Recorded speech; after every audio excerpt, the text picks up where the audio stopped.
Halo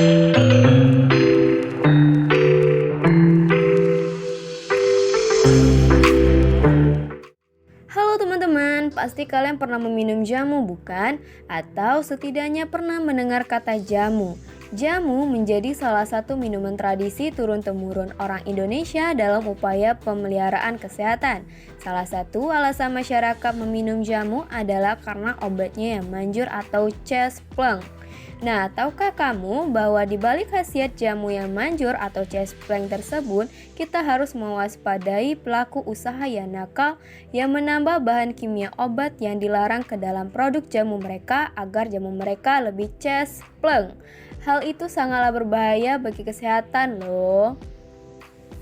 Nah, untuk menjamin keamanan dan khasiat obat tradisional yang beredar, pemerintah melakukan pengawasan mutu dan uji kualitas terhadap jamu yang beredar dengan melakukan metode analisis kimia yang sudah banyak dikembangkan, antara lain kromatografi.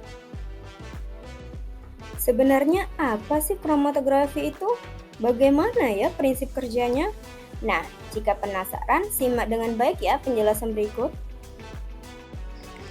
Pengertian kromatografi. Kromatografi adalah metode pemisah secara fisika yang mana komponen-komponen yang akan dipisahkan terbagi antara dua fase, yaitu satu adalah fase diam sementara dan yang lain adalah fase gerak yang bergerak pada arah tertentu. Jenis-jenis kromatografi. Yang pertama ada kromatografi kertas, adalah metode analitik yang digunakan untuk memisahkan bahan kimia berwarna terutama pigmen. Yang kedua ada kromatografi lapis tipis atau disebut dengan planar, adalah suatu teknik kromatografi yang digunakan untuk memisahkan campuran yang tidak volatil. Yang ketiga ada kromatografi cair kinerja tinggi atau disingkat dengan KCKT, adalah salah satu teknik kromatografi untuk zat cair yang biasanya disertai dengan tekanan tinggi. Dan yang terakhir ada kromatografi gas, adalah teknik pemisah senyawa berdasarkan perbedaan distribusi pergerakan yang terjadi di antara fase gerak dan fase diam untuk memisahkan senyawa yang berada pada larutan. Kromatografi lapis tipis atau KLT adalah metode kromatografi paling sederhana yang banyak digunakan. Peralatan dan bahan yang dibutuhkan untuk melaksanakan pemisahan dan analisis sampel dengan metode KLT cukup sederhana, yaitu sebuah bejana tertutup atau chamber yang berisi pelarut dan lempeng KLT, dengan optimasi metode dan menggunakan instrumen komersial yang tersedia. Pemisahan yang efisien dan kuantifikasi yang akurat dapat dicapai. Kromatografi lapis tipis ini termasuk jenis kromatografi planar. Prinsip kerja kromatografi lapis tipis adalah pemisahan sampel berdasarkan perbedaan kepolaran dari sampel versus pelarut fase gerak yang digunakan. Teknik KLT menggunakan fase diam dalam bentuk plat TV silika dan fase geraknya bisa berupa air atau pelarut organik. Pemilihan fase gerak ini tergantung dengan jenis sampel yang akan dipisahkan. Berikutnya di sini saya akan menjelaskan mengenai animasi dari kromatografi lapis tipis. Seperti yang sudah kita ketahui bahwa kromatografi lapis tipis itu merupakan suatu teknik kromatografi yang digunakan untuk memisahkan campuran yang tidak mudah menguap. Dalam kromatografi lapis tipis ini terdapat dua jenis fase, yaitu fase gerak yang terdiri dari pelarut atau campuran pelarut, dan fase diam yang merupakan plat yang dilapisi dengan lapisan tipis berbahan adsorben, biasanya berupa silika gel, aluminium oksida, ataupun selulosa.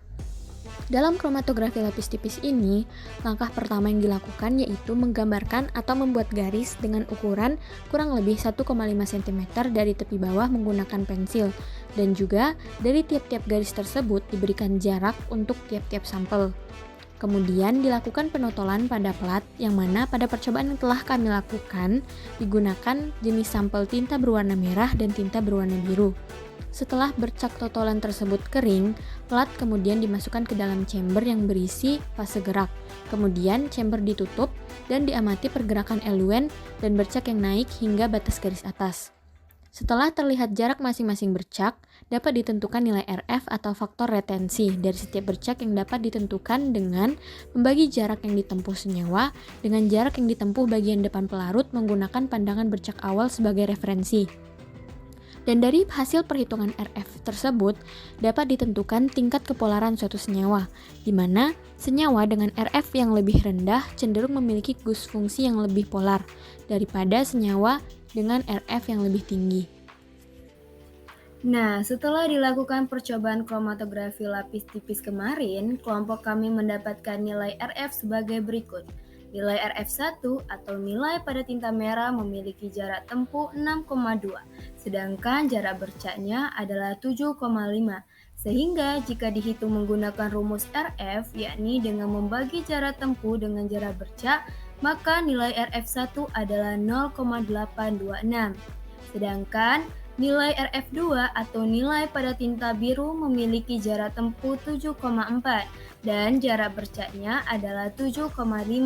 Sehingga jika dihitung menggunakan rumus RF, yakni dengan membagi jarak tempuh dengan jarak bercak, maka nilai RF2 adalah 0,98. Nah, dapat disimpulkan bahwa nilai RF1 atau nilai tinta merah yang lebih rendah cenderung memiliki gugus fungsi yang lebih polar bila dibandingkan dengan nilai RF2 atau nilai tinta biru yang nilainya tinggi. Hal ini didasarkan pada penjelasan sebelumnya bahwa nilai RF yang lebih rendah cenderung memiliki gugus fungsi yang lebih polar jika dibandingkan dengan nilai RF yang lebih tinggi. Dan ini merupakan dokumentasi percobaan yang telah kami lakukan. Dapat dilihat bahwa sebelumnya hanya beberapa tutul tinta pada plat KLT. Namun setelah dilakukannya kromatografi lapis tipis, maka eluennya bergerak dan menimbulkan adanya bercak. Kromatografi lapis tipis atau sering disebut KLT telah digunakan menjadi alat yang berperan dalam berbagai aplikasi kepentingan kefarmasian dan bidang lainnya. Teknik KLT ini juga digunakan dalam pemisahan formulasi farmasi multikompeten. Nah, setelah mempelajari tentang kromatografi lapis tipis, kira-kira apa ya aplikasinya? Nah, kami telah merangkum beberapa aplikasi kromatografi. Yang pertama ada asam amino. Asam amino tidak berwarna, sehingga pemisahan asam amino menggunakan TLC lebih sulit daripada pemisahan tinta. Oleh karena itu, seseorang tidak dapat melihat bintik-bintik dengan mata telanjang setelah plat KLT sepenuhnya berkembang dan kering.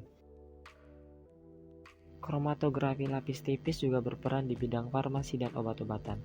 Teknik TLC juga telah digunakan dalam identifikasi, pengujian kemurnian, dan penentuan konsentrasi bahan aktif, zat tambahan, dan pengawet dalam obat-obatan dan persiapan obat, kontrol proses dalam proses pembuatan sintetis. Selanjutnya ada di bidang analisis kualitatif alkaloid. Teknik pemisahan dengan KLT ini digunakan dalam analisis kualitatif alkaloid dalam fase kontrol dari formulasi farmasi dan obat herbal. Selanjutnya ada di bidang kimia klinis dan biokimia.